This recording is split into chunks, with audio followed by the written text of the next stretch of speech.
Hey YouTube, it's Mike, the Backyard Pioneer. Welcome to my YouTube channel. Today we're going to be taking a look at my EDC for 2016. This, I guess you'd call it my pocket dump, my pocket vomit. This is the stuff I had on me pretty much most of the month. As you can see, if you checked out any of my other EDC videos, reviews and stuff like that, I do tend to like the lighter stuff when you get to summer and spring, but once it turns colder and I got a hoodie on most of the day while working outside, or even a big Carhartt jacket or stuff like that, I tend to upsize my stuff. The lightweight stuff is great, and I love it, but the bigger stuff, it is just size equals a certain amount of strength and a certain amount of toughness. And once I can get away with carrying it comfortably, I would say, definitely comfortably, I go right for it. So let's jump right in. As you can see, I got my big three that I always carry: a good pocket knife, a good multi-tool, and a good flashlight. So we'll talk a little bit about each of them, what I think they bring to the table, and why I think this is a great EDC combo. We'll start off with the knife. This knife's probably familiar to a lot of you. This is the Benchmade 810 Contigo, designed by Warren Osborne. He recently passed away earlier in January, I believe 2016. So this is a special knife. I never got to meet the guy, but I like a lot of his designs. And I guess looking at his name right there is, too bad you're not going to be getting any more cool designs from him coming out. Having said that, this is a great knife. I think this is one of his best. Between this and the 940, those are the two that really sing to me. I had a Rift for a while. It was all right. I think I like, if I'm going to carry a bigger knife, this is the one.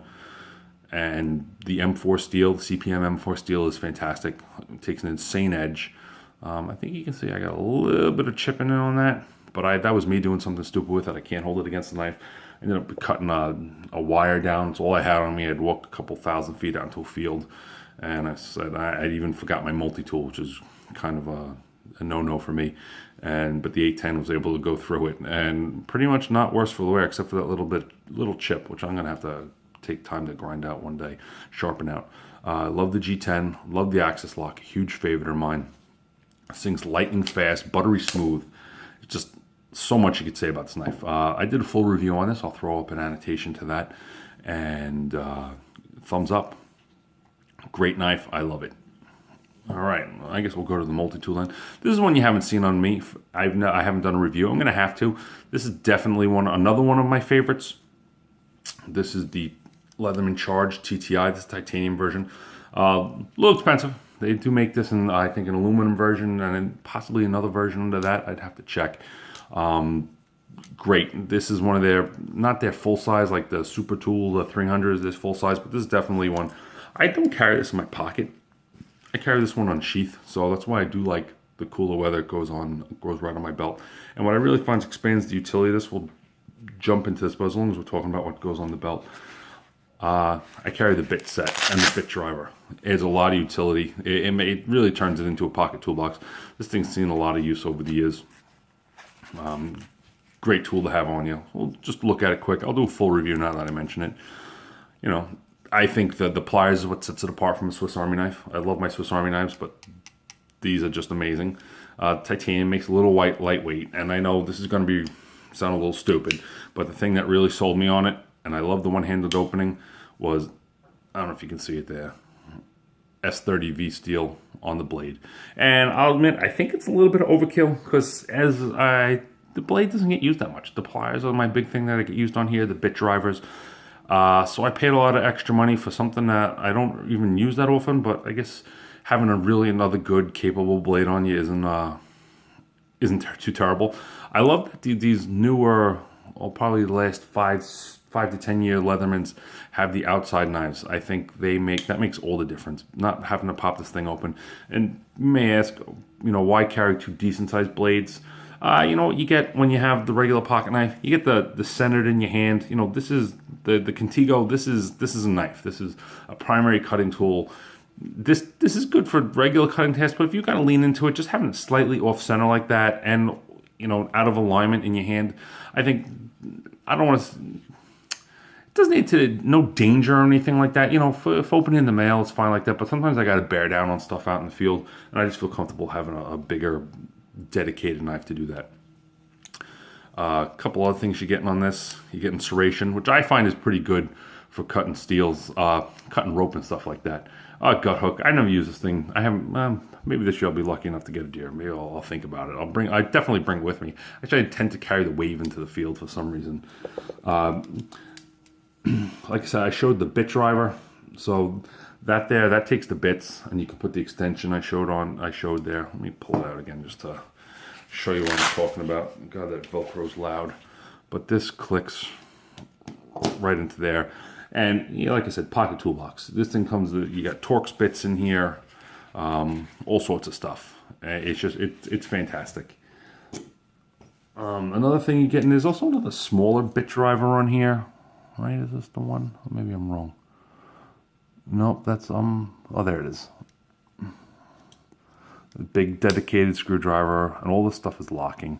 There, I've seen some guys sharpen that into an awl, but gosh, basically eyeglass screwdriver.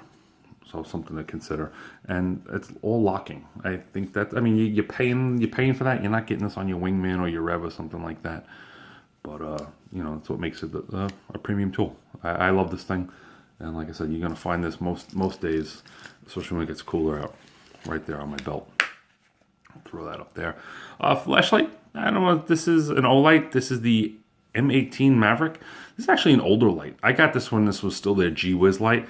It's got 500 lumens, which is not insane by any means anymore. A couple different modes. You can't see that, like a moonlight mode. Go up from there, and then you got that turbo, and you also got a strobe. I never really used the strobe, just fooling around with my friends, I guess, like that. 18650 battery. I like the Olights too. So you get insane run times on that. Worried about the 500 lumens. I like the bigger lights. I guess I'm not a totally huge flashlight junkie. I have a couple of Olights. I really like their designs. But you hit a point where you're not gaining a huge amount of utility, and you're spending a lot more money to have that 1,000 lumens. I think I saw a crazy sale on these. You were getting these for like $40, $50 not too long ago. I think they're a pretty good investment if you can still find them. You're getting that big runtime with the 18650 and the 500 lumens, which is a decent sweet spot, and you're getting those couple of the modes. This light gets used a lot, especially at this time of year. This is another grabbing, going for a walk the dog kind of light. Having said that, this is about the biggest light you ever find in my pocket. I do tend to like the smaller ones generally, but like I said, when fall comes and I can throw this in a jacket pocket and it's not taking up space in the pants pocket, I like a bigger light, and that's when I'll carry an 18650. Most days you're gonna find something on me with just a double A, which is the Phoenix, the E12. I think is pretty much my go-to light. Definitely my favorite, but this one's a close second. I have to try out, I guess, a few of the newer lights. I do want to kind of do some more reviews, so I'll have to give that a shot. And then the other thing, a comb. Yeah, it's not very exciting. Just basically brushes my big mangy beard. Don't have too much hair on top to worry about that, but really good for the big beard. Just open up the bit kit one more time. Take a look at that. I pretty much got all the bits here. So you're getting a couple different Phillips heads, flat heads, some Torx bits. Just a really good selection. You get a lot of stuff done, especially if you work out in the field. And you're far from the truck. Sometimes this little toolbox in your pocket can save you bacon or save you a long walk back to get something. Just something to consider, and it's why I like to carry it. The Hank, this is made by Brown Bag Beard Company. I'll throw a link up to them. He's pretty big on Instagram. He does some cool stuff. I like these. I've been carrying hankies for a while now. I guess I always remember my dad carrying his white cotton ones with his monogram M on them. But I wanted something a little bit cooler, and I'm pretty much a zombie freak, and Halloween's coming up, so that's why you're going to see these on me. Flannel, and I guess this is cotton on the inside. Yeah, I know my kids kind of blowing their nose into some premium stuff, but I like the EDC stuff. You're never going to see me with tops and stuff like that. I think that's just a bit silly. A 42-year-old dad, I tell people to stop fidgeting. I don't fidget myself. So just something to think about. It's kind of where I'm coming from. So this is my October 2016 EDC Pocket Dump, Pocket Vomit. I'll be working on a couple of reviews coming up. I'm going to throw links to all this stuff down below. If you want to buy it, it'll be up to Amazon. gives the channel a little bit of kickback and doesn't cost you any more money. It's always greatly appreciated. And don't ever be afraid to hit those thumbs up. They help my stuff get out there a little bit more and probably inspire me to do a few more videos than what I've been doing as of late. So there you have it, October 2016 Pocket Dump. Check out the links in the notes below, and I hope you have a great Halloween. Take care.